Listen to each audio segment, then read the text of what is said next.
بسم الله الرحمن الرحيم. هل أتى على الإنسان حين من الدهر لم يكن شيئا مذكورا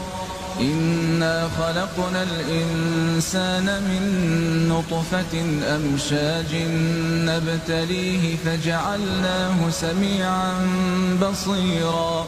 إنا هديناه السبيل إما شاكرا وإما كفورا إنا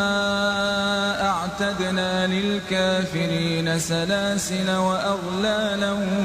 وسعيرا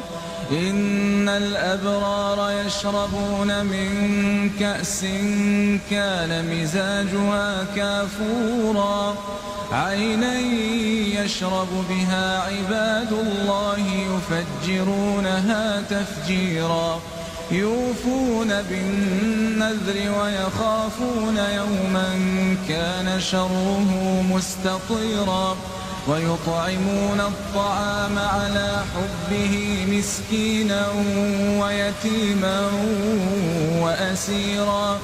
إنما نطعمكم لوجه الله لا نريد منكم جزاء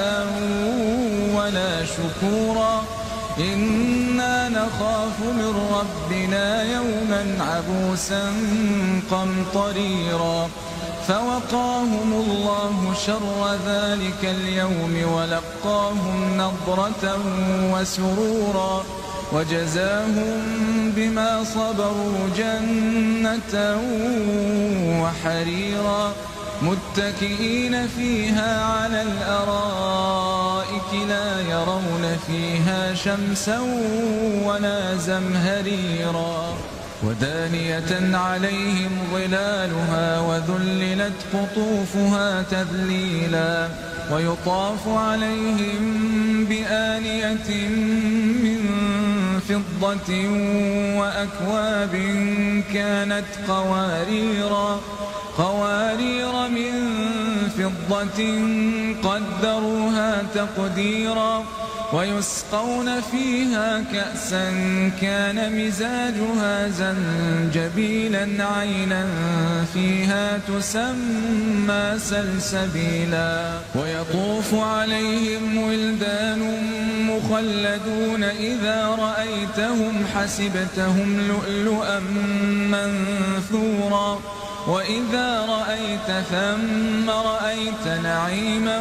وملكا كبيرا عاليهم ثياب سندس خضر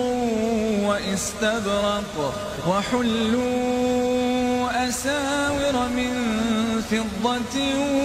وسقاهم ربهم شرابا طهورا إن هذا كان لكم جزاء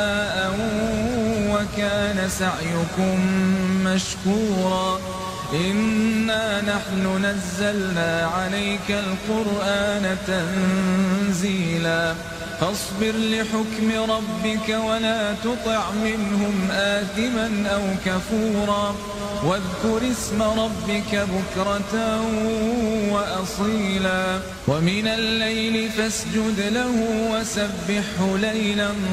طويلا إن هؤلاء يحبون العاجلة ويذرون وراءهم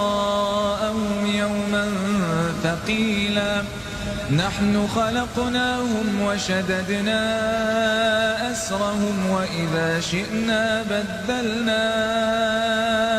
أمثالهم تبديلا إن هذه تذكرة فمن شاء اتخذ إلى ربه سبيلا وما تشاءون إلا أن يشاء الله إن الله كان عليما حكيما يدخل من يشاء في رحمته والظالمين أعد لهم عذابا أليما.